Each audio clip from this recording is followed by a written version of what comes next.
Pour ne rater aucune de nos vidéos, n'oubliez pas de vous abonner et d'activer la cloche. Plus de planification, courte vue, c'est le monde d'avant, mais en pire. Parce que si tu votes pour quelqu'un, je sais pas moi, qui va retirer des moyens aux collectivités locales et que toi tu vis dans une collectivité locale pauvre, tu vas être le premier à le subir. C'est pas le Parisien du 16e qui va le subir, il s'en fout lui. Que nous a révélé le Covid en réalité? C'est que toutes les décisions qui avaient été prises avant nous ont affaiblis. Il y a eu la crise, c'est l'argent de l'État qui est venu renflouer les banques et les banques ensuite ont attaqué les États en disant qu'ils avaient trop de dettes. Et c'est toujours le même schéma. Et il y aura encore ce schéma là et déjà les gens nous y préparent là maintenant. Ils nous mentent même plus, ils nous y préparent. Bonjour tout le monde, je suis ravie de vous retrouver pour un nouvel épisode de l'Instant Porcher. Avec tous les discours qu'on entend autour de nous, notre meilleure arme, c'est de les connaître et de les comprendre. Le média change tout, ou presque. On débarque avec 4 nouveaux rendez-vous quotidiens, dont 3 directs contre-matinales, journal des luttes à 13h et nos rendez-vous du soir. Vous le savez, le média ne vit que par votre soutien, c'est le prix d'une information libre et indépendante. Pour soutenir votre média de manière pérenne, vous pouvez vous abonner à partir de 5 € par mois ou même devenir sociétaire de notre coopérative.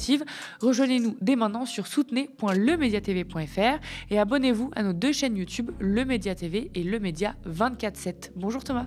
Salut Lisa. Alors avec toi aujourd'hui au programme, 5 ans après le premier confinement, est-ce que tout a changé? Puis on ira voir le pays de Trump où l'on parle carrément de risque de récession. C'est parti.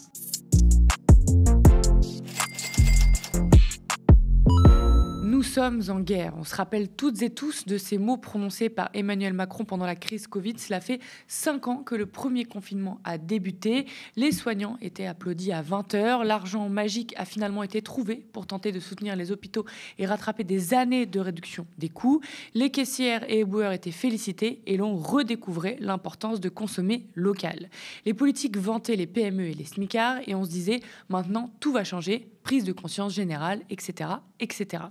Ensuite, Emmanuel Macron nous parlait de réindustrialisation dans son grand plan après avoir connu les pénuries de masques et de blouses, de médicaments ou de composants électroniques.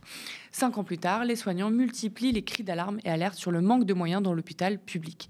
Question salaire, vu que les smicards avaient été mis au cœur des applaudissements et des remerciements, on sait que la majorité des Français ont grandement souffert de la crise inflationniste 1 an après la crise Covid, liée à la guerre en Ukraine. Les prix alimentaires ont augmenté de 20% sur 2 ans.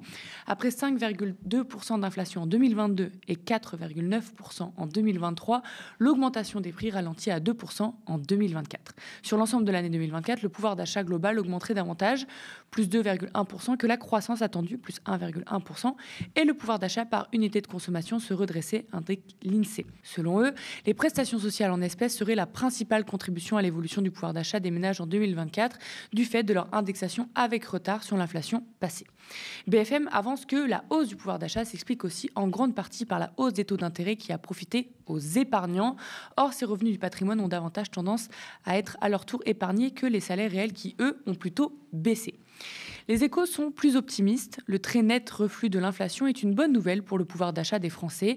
Grâce à cette désinflation plus rapide que prévu, les salaires réels auront récupéré d'ici à fin 2024 environ la moitié des pertes subies durant l'épisode inflationniste, prévoit l'Institut de la statistique dans ses dernières prévisions d'octobre, et de tabler sur une hausse de 1,4% du salaire mensuel de base réelle fin 2024, après un recul de 3% entre fin 2020 et fin 2023. On rappelle que le salaire net moyen a diminué de 0,8% en euros constants en 2023. Thomas, toi, qu'est-ce que tu retiens du confinement et des leçons économiques retenues ou non?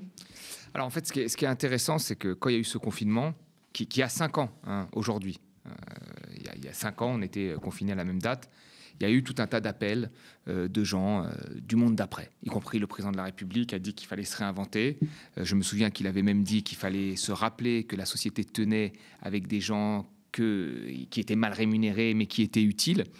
Et donc tout le monde s'est dit, bon, le monde va peut-être changer. Et quand on regarde aujourd'hui, 5 ans après, et qu'on fait le bilan, on se rend compte que c'est le monde d'avant, mais en pire. Comme tu l'as très bien dit, quels ont été finalement, quand il y a eu cette pandémie, qu'est-ce que ça a montré comme faiblesse de notre société? Ça a montré, la première chose, c'est que on n'était pas prêt face à une pandémie. Voilà. Est-ce qu'aujourd'hui on est plus prêt? J'en suis pas sûr. La plupart des gens qui sont des spécialistes de la question vous disent qu'on a tiré quelques leçons, mais que finalement on n'a pas eu un vrai retour d'expérience. La deuxième chose, c'est qu'on a vu que le service public était à l'os, et notamment l'hôpital. Est-ce qu'aujourd'hui les soignants sont mieux traités qu'avant la crise du Covid? Je ne crois pas. Et on est toujours dans les mêmes problématiques. on a vu que nous étions très dépendants des importations, notamment pour les médicaments. 80% des médicaments sont importés. Et que c'est la même chose aujourd'hui? Quasiment la même chose. Et puis après, les bas salaires qui sont très utiles, les métiers importants qu'on devait revaloriser, l'aide à la personne, les caissières, les éboueurs, tous ceux qu'on fait tenir la société, les transporteurs, etc., eh ben, ils gagnent toujours les mêmes salaires. Donc en fait, c'est la même chose. C'est exactement la même chose. Et on n'a pas tenu compte de ce qui s'est passé pendant cette crise. Et ce qui est assez marrant, c'est qu'à chaque crise, on a le même discours. Crise de 2008, on nous a dit « Oulala, c'est fini le capitalisme libéral, c'est fini la finance, l'économie va se corriger, on va passer à autre chose. » Et on a été sur une logique libérale encore plus forte. Et c'est ça, moi, qui m'étonne ces 15 dernières années et qui montre une forme de capacité à encaisser et aussi de résilience, on va dire, du système capitaliste, enfin, en tous les cas, des gens qui ont des grosses fortunes, qui en profitent. C'est que chaque fois qu'il y a des crises, rien ne change. Alors qu'avant, quand il y avait des grosses crises, les choses changeaient. Crise de 29, on est passé plutôt à une économie keynésienne après, les choses ont changé. Crise pétrolière, on est passé à un système après libéral, d'une économie plutôt avec un État stratège à quelque chose de libéral. Il y a eu un changement. Et puis la crise de 2008, crise du Covid, et il n'y a pas de changement, et on continue dans la logique en y allant encore plus fort. Et quand on voit aujourd'hui, au moment où nous fêtons quand même ces 5 ans du confinement, qu'il y ait des ministres qui vous disent, écoutez, c'est très clair, le financement de l'économie de guerre va se faire en faisant des économies sur le service public, sur la santé, sur la dépense sociale, on se dit, mais on n'a rien compris, quoi. Il ne s'est rien passé. Donc non, rien n'a changé, et c'est encore même pire. Gabriel Attal avait avancé, quand il était Premier ministre, avait avancé tout un plan pour désmicardiser la France. Est-ce que, justement, ce que tu dis, est-ce que pour toi, rien n'a changé pour les smicards ou tout ce qui est dans la veine de la relocalisation, etc. Parce que, je l'ai dit, les Échos sont assez optimistes sur une reprise des salaires, du pouvoir d'achat, mais est-ce que toi, tu partages cet optimisme? Non, alors, ils sont optimistes parce que nous avons eu, en fait, ce qui s'est passé, c'est qu'après le Covid, c'était le bout du tunnel. On a été déconfinés. Alors, ce qui est très marrant, c'est qu'il faut le rappeler. Moi, tous ceux qui avaient appelé au monde d'après et qui y croyaient, moi, j'étais très sceptique, et je l'avais dit dans cette émission, et je l'avais dit aussi dans un article d'Alter Echo qui était sorti en juin 2020, où j'avais dit le monde d'après risque d'être pire que le monde d'avant. 3 semaines avant le confinement, pardon. Il y a eu une réunion des ministres exceptionnelle pour traiter la question de la pandémie. Ils sont sortis de cette réunion, ils ont dit très bien, on va faire un 49.3 sur les retraites. Donc c'est-à-dire qu'ils n'ont pas parlé de ça, ils ont parlé que des retraites. Pendant le confinement, qu'on était là chez nous et qu'il y avait tous les soirs quelqu'un qui nous comptait le nombre de morts, il y a l'Institut Montaigne qui sort une étude qui dit pour rembourser la dette Covid, il va falloir supprimer des congés payés. Tranquille, comme ça, l'Institut Montaigne sort ça. Et puis, vous avez le gouverneur de la Banque de France qui vous dit l'activité n'avait pas repris. On avait perdu, il y avait une très forte chute de croissance.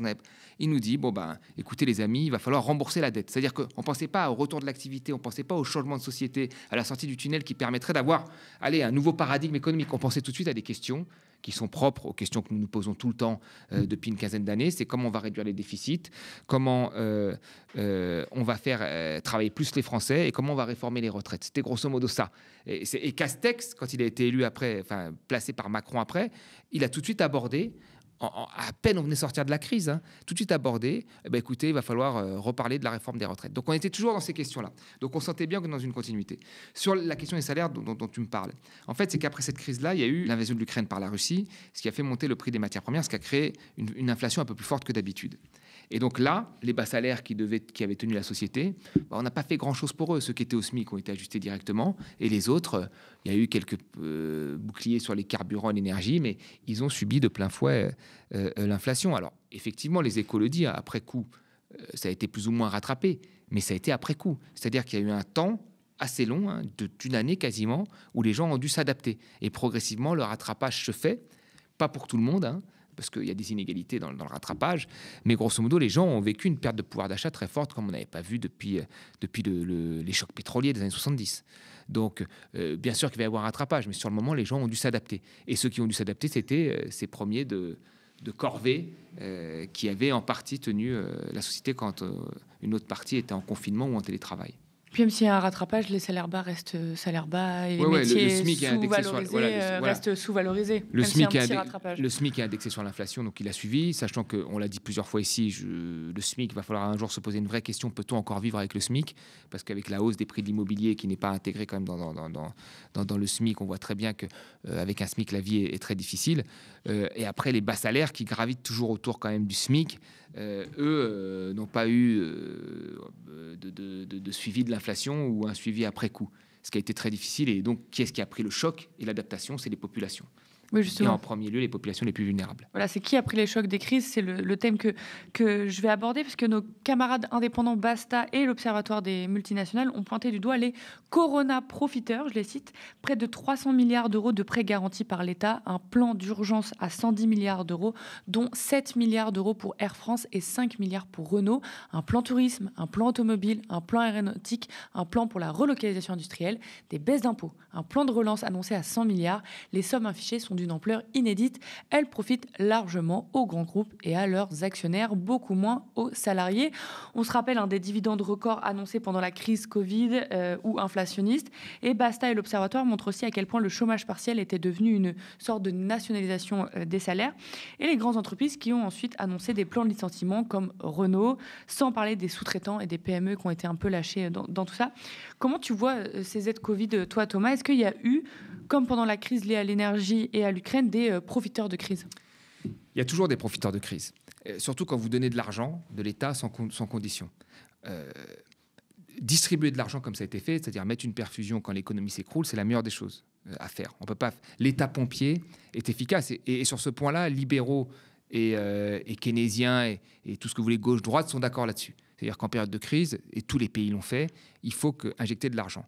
Après, il faut toujours faire attention quand on injecte de l'argent, il faut toujours l'injecter avec des conditions. C'est-à-dire, comme tu l'as très bien dit, faire en sorte d'assurer pendant un certain nombre de temps le fait qu'il n'y ait pas de licenciement et encore moins de licenciement boursier, comme on dit, faire en sorte qu'il n'y ait pas une partie de cet argent qui aille aux actionnaires et que ça aille à autre chose, peut-être à de l'investissement. Donc il faut toujours poser des conditions. Ça, c'est important et en général, les conditions sont très très faibles ou inexistantes quand on donne de l'argent et on l'avait vu déjà à la crise 2008. Donc c'est important de poser des conditions. Mais après, la question de cet État pompier qui est intervenu et qui a mis des sommes, elle est légitime. Après, c'était le deuxième coup, c'était discuter de la sortie du tunnel et de voir qu'est-ce qu'on voulait comme société. Et où est-ce qu'on voulait des changements. Ça, c'était une discussion qu'on aurait dû avoir et qui n'a pas eu lieu, puisqu'on est tout de suite reparti comme avant. Maintenant, la vraie question de fond, c'est est-ce que l'État doit être qu'un État pompier, c'est-à-dire qu'il met de l'argent quand il y a des crises, et après, il faut surtout qu'il se retire, c'est ce que veulent les libéraux, ou est-ce qu'il faut, à partir de ce moment-là, essayer d'agrandir la question de l'État-providence. Et c'est ça, moi, la question qui me tient à cœur, c'est-à-dire que quand on voit que l'État est toujours là pour sauver et les intérêts privés, et la société, chaque fois qu'il y a une crise exogène, qu'elle soit financière ou qu'elle soit pandémique, après doit se poser la question de la redéfinition de l'État-providence, c'est-à-dire des dépenses sociales, des dépenses de services publics. Vous savez, on accuse, c'est le pyromane qui va accuser le pompier d'avoir créé une inondation. C'est ce qu'avait dit un économiste Fitoussi en 2008. C'est-à-dire que les financiers ont créé des produits toxiques. Il y a eu la crise, c'est l'argent de l'État qui est venu renflouer les banques, et les banques ensuite ont attaqué les États en disant qu'ils avaient trop de dettes. Et là, pour le Covid, c'est quasiment la même chose. Il y a eu une crise à cause d'un virus, on a mis beaucoup d'argent pour soutenir l'activité, c'est bien, les gens ne sont pas tombés dans l'extrême pauvreté, c'est une bonne chose. Et après, très rapidement, on vous explique qu'on n'a plus d'argent pour les hôpitaux, etc., qu'il faut réformer les retraites, qu'il faut faire des coupes sévères, que nous avons un trop gros déficit. Donc on en revient toujours à l'étape 2, où là, on se réattaque à celui qui a sauvé et a permis aux personnes, y compris chez les entreprises, parce que les restaurateurs ont touché beaucoup d'argent, les entreprises ont touché énormément d'argent. Et ces personnes-là, parfois, qui ont touché, se retournent contre l'État en disant que non, il ne faut pas payer d'impôts, il faut réduire la sphère sociale de l'État, réformer les retraites, etc. Donc ça c'est un vrai problème. Il faut que l'État maintenant donne sous conditions et qu'après, les gens se rendent compte que l'État a été là et qu'on ne peut pas dire après à l'État de faire des efforts supplémentaires, alors même que sans lui, on n'en serait pas là. Parce qu'on dit souvent, oui, c'est normal que les actionnaires gagnent beaucoup d'argent parce que c'est eux qui prennent tous les risques en cas de crise. Là, on peut voir que pendant qu'il y a une crise, en fait, c'est l'État qui prend les risques et qui assume. Et à l'inverse, quand on voit des énormes dividendes, des entreprises qui vont très très bien pendant que les gens, eux, doivent se serrer la ceinture, il n'y a pas de retour arrière, en fait. Non, c'est ce qui avait été très bien expliqué pendant la crise 2008. Il y a une privatisation des gains, il y a une socialisation des pertes. C'est-à-dire que quand vous gagnez, alors là, c'est pour vous. Et on ne veut pas payer plus d'impôts. Quand on fait des super profits, il est hors de question. Le super profit n'existe pas. Des politiques ont dit ça. Mais par contre, voilà. Et par contre, quand il y a des pertes, là, il faut que l'État donne de l'argent et soutienne les grosses entreprises. Et ça, c'est une asymétrie très forte qu'on avait remarquée en 2008 et qui s'est poursuivie de la même façon. En fait, on sait maintenant que dans toutes les crises, qu'elles soient financières, qu'elles soient dues à une pandémie, ou qu'elle soit, on va dire, une crise géopolitique avec un conflit à nos portes, on sait très bien quel va être le fonctionnement. C'est-à-dire qu'à un moment, l'État va devoir lâcher de l'argent, que ce soit pour soutenir l'activité, que ce soit pour renflouer les banques ou pour investir dans sa défense pour être autonome, et que l'étape 2, ça va être d'expliquer aux gens qu'on a trop dépensé à cause d'eux et qu'il va falloir faire des remboursements et donc réforme de la retraite, supprimer. C'est toujours la même chose. Donc l'État est toujours là en temps de crise, et dès que ça va un peu mieux, l'État doit faire des économies. Quand on dit l'État, en réalité, c'est les postes de fonctionnaires, l'éducation, l'hôpital, les collectivités locales, etc. Donc, et c'est toujours le même schéma. Et il y aura encore ce schéma-là. Et déjà, les gens nous y préparent, là, maintenant. Ils ne nous mentent même plus, ils nous y préparent. Donc ça c'est un vrai problème. Oui, tout à fait, c'est un vrai problème. Et puis, quand on parle de leçons apprises, tout ça a montré au moment du Covid, on disait oui, on aurait dû plus investir dans l'hôpital public, on aurait dû avoir des services plus forts, etc. Parce que justement, en temps de crise, c'est les services publics qui prennent le rôle et pas justement les actionnaires ou les financiers dont on parlait. Est-ce que remettre encore en place un plan d'austérité, ça ne nous affaiblit pas pour la prochaine crise? C'est un cercle sans fin, en fait. C'est un grand désarmement, désarmement... Pour reprendre les termes. Ouais, pour reprendre des termes. C'est exactement ça. On se désarme à tous les niveaux. Parce que que nous a révélé le Covid en réalité, c'est que toutes les décisions qui avaient été prises avant, qui étaient plutôt des décisions d'orientation libérale, nous ont affaiblis. C'est ça. C'est-à-dire qu'on a fait des économies, 70 000 lits en moins à l'hôpital, des économies drastiques, ce qui fait que les personnels sont arrivés mais complètement épuisés. On a dit qu'il fallait plus avoir de stock, parce que vous savez, la mondialisation, c'est zéro stock. Donc tous les stocks, par exemple, de masques qui coûtaient cher, on les a éliminés. De blouses, etc., on les a éliminés. On a dit que la mondialisation allait être heureuse, qu'il n'y aurait pas de problème. On s'est rendu compte que on était très dépendant sur des choses jugées stratégiques comme le médicament et qu'on savait plus faire des choses simples comme des masques. Donc, ça a révélé finalement toutes les faiblesses du modèle libéral. Si on avait une analyse un peu rétrospective, plus de planification, courte vue, on savait, voilà, il y avait plein de choses qu'on n'était plus capable de faire. Et c'est d'ailleurs pour ça que dans le vocabulaire de la Macronie et d'un certain nombre d'hommes politiques, même de droite, qui avaient défendu ce modèle, mais bec et ongle, qui voulaient toujours adapter la France à la mondialisation, des noms comme plan de relance, souveraineté, réindustrialisation sont revenus dans leur vocabulaire. Planification, c'est revenu dans leur vocabulaire, mais c'est resté au niveau du vocabulaire. Ça n'a pas été mis en application. La semaine dernière, lundi 10 mars, après que Donald Trump ait refusé d'exclure la possibilité d'une récession aux États-Unis, la bourse a dévissé, emmenée par les valeurs technologiques, mais aussi bancaires. Le Nasdaq a reculé de 4%. Tesla, la firme d'Elon Musk, a perdu plus de la moitié de sa valeur boursière depuis son plus haut de janvier et vaut désormais moins qu'avant l'élection de Donald Trump. Les géants de la tech comme Nvidia et Apple chutaient pour leur part d'environ 5%. En Asie, les bourses ont reculé dans le sillage de Wall Street. Donald Trump a affirmé qu'il y a une période de transition, car ce que nous faisons est très important. Nous ramenons la richesse en Amérique. C'est une grande chose et il y a toujours des périodes où cela prend un peu plus de temps. Le président américain assume le risque de faire baisser Wall Street et de plonger l'économie américaine dans la récession. C'est ce que titrent Les Échos. Thomas, est-ce qu'il faut s'alarmer? Est-ce que c'est grave, là, les chutes de la bourse? Alors, là où je peux être d'accord, enfin je ne suis pas d'accord, mais là où Trump a raison, c'est-à-dire que ça ne doit pas être les cours de bourse qui dictent l'économie. Les cours de bourse sont volatiles, ils peuvent diminuer, ils peuvent augmenter. La différence que l'on observe avec le précédent mandat, c'est que la bourse était très forte à l'époque de Trump, parce qu'il s'était limité à des baisses d'impôts. Là, on a du mal à comprendre sa politique. Je veux dire, à l'époque, il a fait un mandat où finalement il a mis un peu des droits de douane à droite à gauche, mais il a laissé les gens, il ne pensait pas vraiment gagner, il a laissé les gens gérer. Et donc, il y a eu un régime un peu républicain. Alors, il a fait toujours ses sorties, mais sur l'économie, c'était très républicain. On baisse les impôts. Et quand vous baissez les impôts, la bourse se porte bien. Surtout que là-bas, les retraites sont par capitalisation. Donc, une partie des gens étaient plutôt contents. Sauf que là, il prend les choses en main et on ne voit pas trop la cohérence totale. Donc, il y a une forme d'agressivité. On met des droits de douane. L'Europe répond en mettant des droits de douane. On se rend compte qu'il y a des ennemis. L'Europe est un ennemi, alors que c'est un partenaire commercial des États-Unis. La Chine est un ennemi. Enfin, tout le monde est un ennemi. L'Amérique du Sud, il s'en prend un petit peu aussi de manière très brutale. Donc là, quand vous faites des affaires, que vous êtes une multinationale, que vous êtes implanté dans plein de pays dans le monde, c'est un petit peu compliqué parce qu'en plus, il y a des gens qui répondent à ça en mettant des droits de douane. Nous, c'est ce qu'on va faire. Donc, il y a une forte instabilité, je pense, d'un point de vue économique, qui peut faire chuter, donner des inquiétudes au milieu boursier. Mais moi, ce qui m'inquiète le plus pour les Américains, c'est toute la partie de coupe dont on a beaucoup discuté. Ouais, mais c'est ce que j'allais dire. En fait, les médias français titrent sur récession, Wall Street, etc. Mais on voit, et ça fait un peu moins la une, que Trump coupe par 2 le budget de l'éducation, de la recherche. C'est ça qui pour toi est le vrai risque là aux États-Unis? Oui, le vrai risque, il est pour moi dans toutes les politiques de santé, les politiques liées à l'éducation. Climat aussi. Climat. Il interdit même des mots. Et après, la violence qu'il a à l'égard des scientifiques. Mais je pense qu'il y a un certain nombre de républicains qui ont voté, qui sont républicains depuis toujours, qui ont voté Trump, des classes populaires aussi qui ont voté Trump parce que il assurait le show, parce que entre guillemets, il leur disait je vais vous préserver votre identité, vous pourrez toujours rouler en voiture, manger des steaks, enfin tout ce que vous voulez, et être pauvre.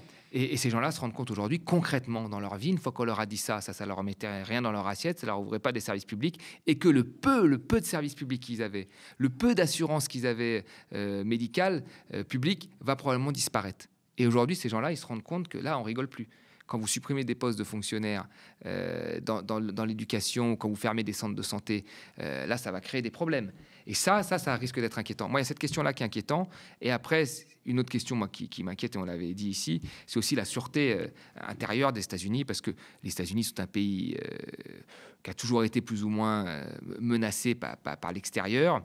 Et il y avait un certain nombre d'agences qui avaient été créées pour protéger des Américains qui n'ont rien à voir avec tout ça, qui sont des citoyens normaux. Et là, à mon avis, en supprimant ces agences, on les expose aussi à un risque plus élevé.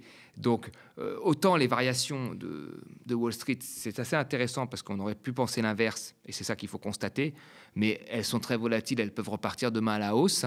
Mais ce qui montre quand même que, globalement, la politique économique du président des États-Unis est difficile à suivre, hein. C'est plutôt des sorties comme ça et on n'arrive pas à voir quel est le modèle global. Mais par contre, les coupes qui vont être faites sur les services publics américains, là, c'est très inquiétant pour les Américains. Bon, ça montre encore une fois ce qu'est un peu une politique économique d'extrême droite. C'est un peu un comble quand on sait que les grands financiers ou chefs d'entreprise adorent Trump. Tout oui. Ça. Quand on suit en fait cet épisode, c'est ça qui est assez intéressant. C'est qu'il y a 2 étapes. Aujourd'hui, on est plutôt dans l'étape où les gens se rendent compte que ça tient pas trop son histoire à Trump. Pas faute d'avoir été prévenu. Voilà, exactement. Et il y a eu la première étape où ils rentraient tous de l'investigation de Trump en nous disant mais les États-Unis ça va être super, ils ont une fiscalité faible, on va tous s'installer là-bas. Alors on voyait déjà le patriotisme d'un certain nombre quand même de grands patrons européens et là ils se disent bon c'est vrai que c'est un peu plus compliqué que prévu et je veux dire la leçon de tout ça qu'il faut tirer c'est quoi ? C'est qu'aujourd'hui, on l'a dit souvent ici, la politique c'est devenu une forme de concours de beauté qui se passe beaucoup sur les réseaux sociaux, de petites phrases, de montages qui vont faire rire, d'identification à quelqu'un. Trump, il a souvent dit qu'il avait réussi, qu'il savait gérer une entreprise. Enfin, plein de choses comme ça qui font qu'un certain nombre de gens ont dit bon, c'est un leader. Et puis l'autre, c'est peut-être Kamala Harris, qui n'était pas parfaite. Hein. Elle, c'est pas une leaduse. Et qu'en fait, personne n'a regardé quel était vraiment le programme. Et je suis même pas sûr qu'il avait un programme. Il avait une série de sorties, mais je suis pas sûr qu'il avait un programme chiffré, rien. Il avait une série de sorties. Et voilà. On savait qu'il voulait s'en prendre à l'État fédéral, à l'État social, ça on le savait. On savait qu'il allait augmenter les droits de douane, on savait qu'il allait baisser les impôts, mais après on voyait pas trop très dur sur l'immigration. Mais après on savait pas trop quelle était, en termes de chiffrage, la crédibilité d'un tel programme. Et ça devrait nous servir de leçon aussi chez nous. Parce que chez nous, il y a beaucoup de gens qui vont être influencés par un mec qui aura dit une petite phrase sympa, qui aura été peut-être joué au foot avec des mecs, qui sera habile sur les réseaux sociaux en te disant « Ah, ce mec-là, il a l'air sérieux, il est bien. » Mais après, qu'est-ce qu'il propose ? C'est ça le plus important. C'est est-ce que techniquement, les gens sont prêts à gouverner et qu'est-ce qu'ils vont faire globalement ? Parce que si tu votes pour quelqu'un, je sais pas moi, qui va retirer des moyens aux collectivités locales et que toi tu vis dans une collectivité locale pauvre, tu vas être le premier à le subir. C'est pas le Parisien du 16e qui va le subir, il s'en fout lui. Tu vois ce que je veux dire? Si demain tu vas voter pour quelqu'un qui va dire bon bah allez je retire des postes dans les services publics, dans l'éducation, mais c'est les écoles des plus pauvres, dans les campagnes ou dans les banlieues qui vont le subir. C'est pas Louis le Grand, c'est pas possible ça. Et ils auront toujours plein de profs et plein de profs très bons qui feront la queue pour aller enseigner là-bas. Donc c'est toujours les mêmes qui payent. Donc il faut toujours faire attention. Moi je pense quand on vote, et je pense qu'il faut aussi bien sûr que les électeurs peuvent être manipulés. Et par les médias, par plein de choses qu'ils peuvent voir à droite et à gauche. Mais ils ont aussi une responsabilité, moi, je trouve. Maintenant, il faut leur dire, vous avez une responsabilité. Si tu votes pour quelqu'un comme ça, eh ben après, tu vas en subir les conséquences, mais il fallait réfléchir avant. Voilà, plutôt que d'être entraîné comme ça. Et il y a beaucoup de gens, de tout niveau social, de tous les niveaux, riches comme pauvres, qui vont voter parfois comme un concours de mode, et après ils disent « Ah, c'est pas vraiment ce que j'avais vu ». Bon, ben... Voilà. Et oui, de toutes les classes sociales, il y a des gens aussi qui sont, faut le dire, motivés par le racisme que par autre chose. Le racisme a une place importante. Exactement. Mais après, quand même, il y a eu des fois des gens, moi que j'ai connus, qui ont voté pour des candidats. Alors, il y a des candidats qui n'ont pas appliqué ce qu'ils avaient dit, type François Hollande, parce qu'il a fait exactement l'inverse. Puis il y a des candidats qui ont dit des programmes assez sévères. Le programme d'Emmanuel Macron, par exemple, était sévère sur le social. Et des gens qui ont été et qui m'ont dit mais oui, moi je suis plutôt de gauche, mais est-ce que tu avais vu ça? Ah bon, il y avait ça, bon, parce qu'ils se sont pas bien renseignés. Donc c'est important, c'est très important vraiment. Trump, avec ce qu'avait dit Musk sur ce qu'il avait annoncé comme coupe, c'était prévisible que les plus pauvres allaient s'en prendre plein la tête. Donc c'est assez étonnant qu'une partie des classes populaires ait quand même voté pour lui. Après avoir annoncé 50% de droits de douane sur l'acier et l'aluminium canadien mardi 11 mars, Trump a fait marche arrière le jour même avant d'annoncer une taxe sur ses produits à hauteur de 25% le lendemain. Le président d'extrême droite menace d'appliquer des droits de douane de 200% sur le champagne et les vins français et de l'Union européenne. La menace entrera en vigueur, selon Donald Trump, si les nouveaux tarifs douaniers de l'UE de 50% sur le whisky américain ne sont pas retirés. À quoi joue Trump? Est-ce que c'est toute l'instabilité dont tu viens de parler, et qu'est-ce que ça annonce là sur les liens avec l'Europe? C'est le rapport de force, c'est la brutalité. Il y a une surenchère, on ne sait même pas si ça va être appliqué. Il y a une surenchère verbale pour le moment. On ne sait même pas si ça va être appliqué. Et même lui, je crois qu'il ne maîtrise pas les conséquences. Alors, il y a des estimations qui sont faites en fonction de ce qu'il dit, de combien ça va être de pertes pour les gens qui vendent du champagne, etc. Mais après, aux États-Unis, ceux qui boivent du champagne, une grosse partie sont des gens qui ont des moyens. Ils pourront peut-être payer quelques dollars. Enfin, là, on parle de 200%, ça commence à être beaucoup. Mais ils seront peut-être prêts, les plus riches dans tous les cas, à payer le champagne quand même. Et donc, ce sera l'Américain qui sera sanctionné par ça. Et peut-être que l'Américain qui boit du champagne, il va être fâché. Peut-être que la brasserie qui distribue du champagne, elle va être fâchée. La boîte de nuit qui distribue du champagne, elle va être fâchée. Et donc, des commerçants américains vont être aussi impactés par des décisions que Donald Trump prend. Donc, voilà, je pense que lui, il est dans un rapport, il dit c'est la brutalité qui va faire que les gens vont se coucher et que parfois il pèse pas ses mots et qu'il revient. Après, ce qui fait peur, c'est qu'il est persuadé d'avoir raison. C'est-à-dire qu'avant, il y avait quand même des gens qui appliquaient son programme, des garde-fous, et qu'il semble plus avoir maintenant. C'est pour ça que les conséquences peuvent être même encore plus graves que ce qu'on estime pour les États-Unis, qui peuvent perdre leur leadership au niveau mondial, peut-être après les 4 années où Trump sera au pouvoir. Merci à vous, chez vous, d'avoir suivi cet épisode de l'Instant Porcher. J'attire une dernière fois votre attention avant de se quitter. La situation politique est inédite, historique, et le média change tout, ou presque. On débarque avec 4 nouveaux rendez-vous quotidiens, dont 3 directs, contre-matinale, journal des luttes à 13h et nos rendez-vous du soir. Vous le savez, le média ne vit que par votre soutien. C'est le prix d'une information libre et indépendante. Pour soutenir votre média de manière pérenne, vous pouvez vous abonner à partir de 5 € par mois, ou même devenir sociétaire de notre coopérative. Rejoignez-nous dès maintenant sur soutenez.lemediatv.fr et abonnez-vous à nos 2 chaînes YouTube, Le Média TV et Le Média 24/7. Spectateurs, abonnés, donatrices et sociaux, je vous dis à la semaine prochaine.